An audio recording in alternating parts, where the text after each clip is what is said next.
All right, welcome to this explainer. Today we're tackling one of the most notoriously dense, brilliant, and disruptive minds in the entire history of psychology and philosophy, Jacques Lacan. He was a French psychoanalyst who completely flipped the script on his field by doing something radically different. He shifted the entire focus of psychoanalysis away from biology and physical instincts and placed it squarely on language.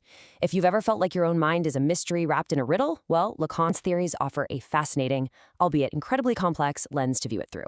We're going to break down his ideas step by step so you can understand exactly how he reimagined the human unconscious. So here's our roadmap for making sense of Lacan today. First, diverging from Freud. Second, the mirror stage. Third, imaginary, symbolic, and real. Fourth, four fundamental concepts. Fifth, the nature of desire. And finally, sixth, Lacan's legacy and critiques. Let's get right into it. Section 1. Diverging from Freud. A paradigm shift in psychoanalysis. To truly get Lacan, you really have to anchor him by contrasting his approach with the undisputed godfather of psychoanalysis, Sigmund Freud. Now, Lacan always claimed he was orchestrating a return to Freud, but it was a very specific, structural rereading of Freud's original work.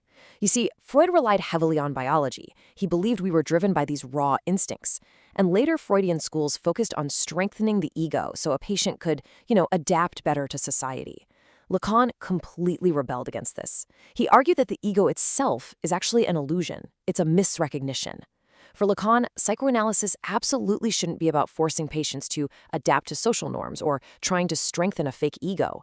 It should be about using structural linguistics to uncover the hidden, often uncomfortable truths of what he called a fundamentally divided subject. Moving on to Section 2, the mirror stage, the illusion of the unified self. So you might be wondering, where does this whole illusion of the ego even come from? Well, if we look at his actual 1949 essay, Lacan describes a scenario where an infant, right around 6 months old, looks into a mirror. Now, at this age, a baby is physically uncoordinated, they're entirely dependent on others. Yet, when they see their reflection, they experience this profound jubilation.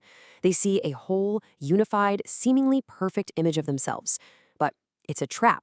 That reflection creates a fictional, idealized whole that completely masks their actual, fragmented physical helplessness. And as he outlines in the subsequent pages of that same text, this mirror stage doesn't just end with happy jubilation, it establishes a lifelong aggressive tension. Because the ego is fundamentally formed through this misunderstanding, this huge gap between the perfect image in the mirror and the messy, uncoordinated reality of the body, the subject is permanently caught in a mirage of mastery.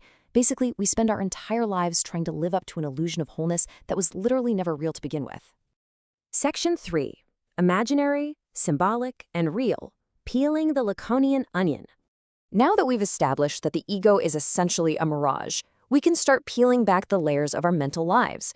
Lacan categorized all of human psychoanalytic experience into 3 interdependent registers, and the key word there is interdependent. These 3 orders do not operate on their own. Lacan loved to use a visual tool called the Borromean knot to explain this. It's a topological figure of 3 interlinked rings. The catch? If you cut just one single ring, the remaining 2 completely fall apart. This beautifully illustrates how his 3 registers, the imaginary, the symbolic, and the real, are strictly tied together. They structure our very relationship to reality and literally keep our psyche intact. Let's break these down one by one. First up is the imaginary. This is born directly from the mirror stage. It provides our daily illusions of wholeness, similarity, and just normal conscious reality. Second is the symbolic.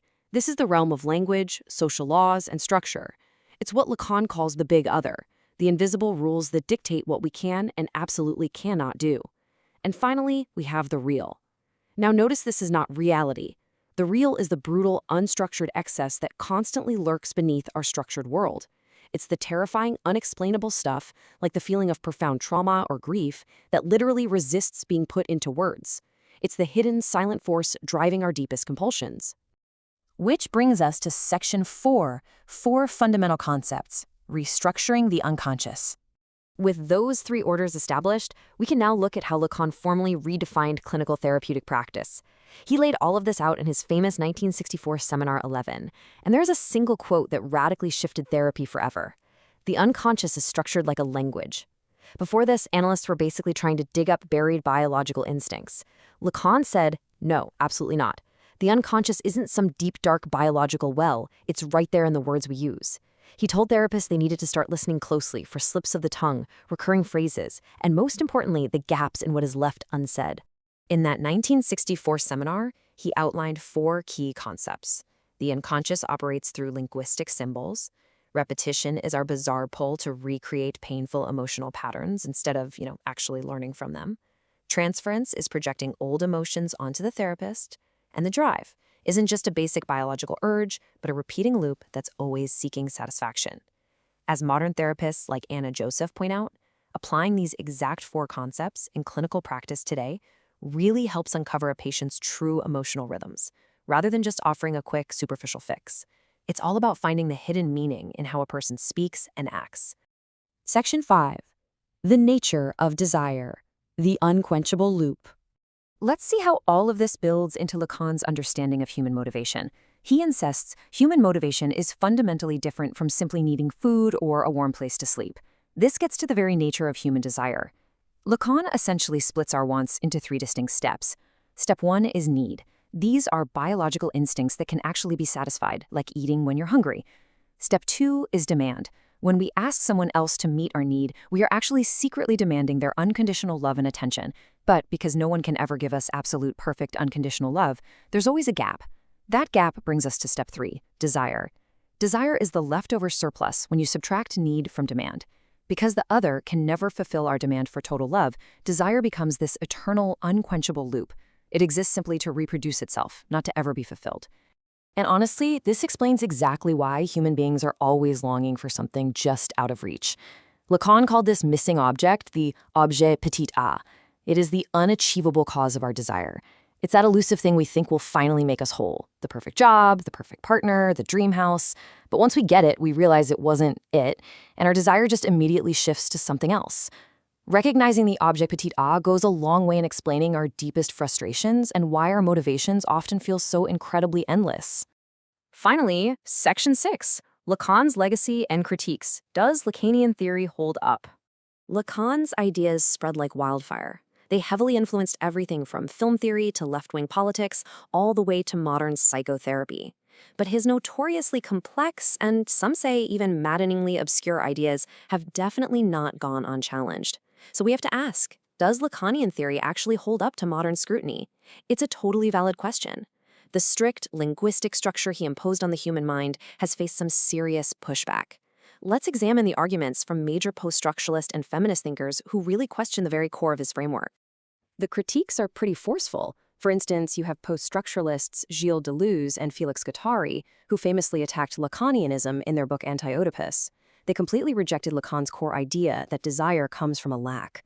Instead, they argued desire is actually a positive, creative force, and they even went so far as to label Lacanian psychoanalysis a capitalist disorder.